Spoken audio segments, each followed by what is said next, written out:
Bonjour à toutes, bonjour à tous, bienvenue dans cette chronique cinéma qui, je l'espère, chaque semaine vous donne envie de sortir et d'aller au cinéma. Cette semaine, 3 films ont retenu mon attention et on parlera également en fin de chronique d'un film dont nous avons déjà parlé la semaine dernière, qui est toujours à l'affiche, qui est un film à voir absolument, mais on y reviendra d'ici quelques minutes.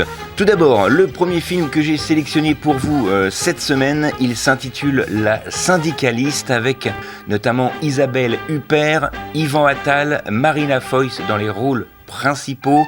C'est un film de monsieur Jean-Paul Salomé, et La Syndicaliste, qui est encore une fois, je vous le rappelle, le titre du film, va nous conter l'histoire de Maureen, qui est violemment agressée chez elle. Elle travaille sur un dossier sensible, ou plutôt elle travaillait sur un dossier sensible dans le secteur nucléaire français, et subissait depuis quelque temps des violentes pressions politiques, et les enquêteurs ne retrouvent aucune trace de ces agresseurs. Et les victimes est-elle donc justement victime ou coupable? Vous saurez tout en allant voir ce film, La Syndicaliste. C'est un film à voir absolument, c'est un des meilleurs thrillers français de ces derniers temps sur grand écran. Je vous en rappelle une dernière fois le titre, La Syndicaliste. Autre sélection cette semaine, avec effectivement un film français, encore une fois.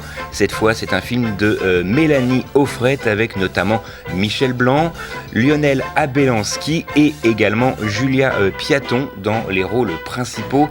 Julia Piaton va ici incarner une mère d'un petit village, mais également une enseignante qui va accueillir comme ça un nouvel élève. Le seul problème, c'est que ce nouvel élève a une 60aine d'années, il ne sait ni lire ni écrire, et effectivement la confrontation avec les élèves de l'école vont être assez rocambolesques. C'est un film qui m'a fait vraiment beaucoup rire, c'est un film que je vous conseille. Les dialogues sont vraiment bien ciselés. Dans le rôle de ce sexagénaire, Michel Blanc est vraiment extraordinaire. Les enfants sont choisis mais vraiment à merveille. Il y a des dialogues, comme je vous l'ai dit, qui sont ciselés, où on voit comme ça quand il apprend à écrire que AU ça fait O, lui il a du mal à comprendre, et quand une toute petite fille lui dit que PH ça peut aussi faire F, là il est complètement largué.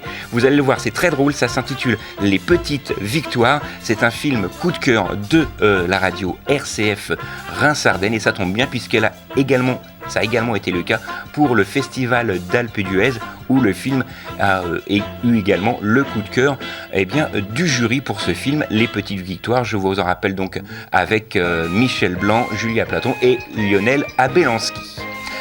Autre et dernière sortie donc cette semaine, Creed 3. Alors voilà, est-ce que c'est l'opus de trop? Ça, c'est à vous de me le dire. Personnellement, je pense que oui. Donc là, l'idole de boxe et sa famille, Adonis Creed, n'a absolument plus rien à prouver, jusqu'au jour où son ami d'enfance sort de prison et lui aussi veut retourner sur le ring. Alors franchement, même si les images sont exceptionnelles, même si les combats de boxe sont eux aussi formidablement bien filmés et réalisés, on passe un très très bon moment. Mais est-ce que cet opus Creed 3 valait le coup? Très sincèrement, j'en suis pas sûr, mais encore une fois, faites-vous votre propre avis en allant voir le film, tout en sachant qu'il sort cette semaine. C'est avec Michael Jordan notamment, et Tessa Thompson dans les rôles principaux. On en reparle la semaine prochaine, et vous me direz sur les réseaux ce que vous en avez pensé, notamment sur la page Facebook de l'émission, les rendez-vous du spectateur, ou encore sur la page YouTube avec le même nom, les rendez-vous du spectateur, et vous rejoindrez, je l'espère, les 2000 personnes qui me suivent sur YouTube, et ça fait vraiment plaisir. Voilà, ce sont les 3 films qui ont retenu mon attention cette semaine. Je vous ai parlé en début de chronique d'un film qu'il faut absolument voir et qui est toujours à l'affiche.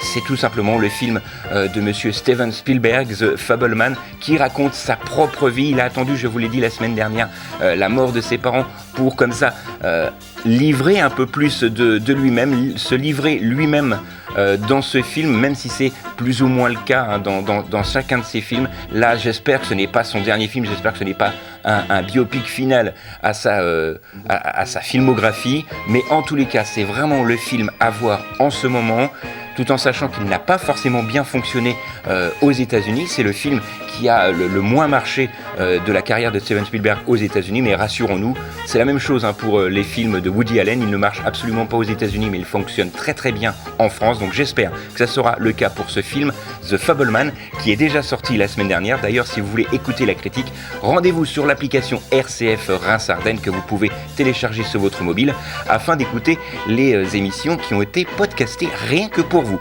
Voilà, il me reste quelques secondes pour vous rappeler les films qui ont été retenus pour moi cette semaine. Il y a eu La Syndicaliste avec Isabelle Huppert, Yvan Attal et Marina Foïs dans les rôles principaux. On a également parlé d'un film coup de cœur de votre radio RCF, Les Petites Victoires, avec Michel Blanc, Lionel Abelansky et Julia Piaton dans les rôles principaux. Et enfin, on a terminé avec la fameuse saga Creed qui fait suite à Rocky Balboa, etc., etc. Creed 3 qui est cette semaine sur les écrans et on en reparle la semaine prochaine pour savoir ce que vous en avez pensé. Pour cela, n'hésitez pas à me rejoindre sur les réseaux sociaux et me donner votre avis.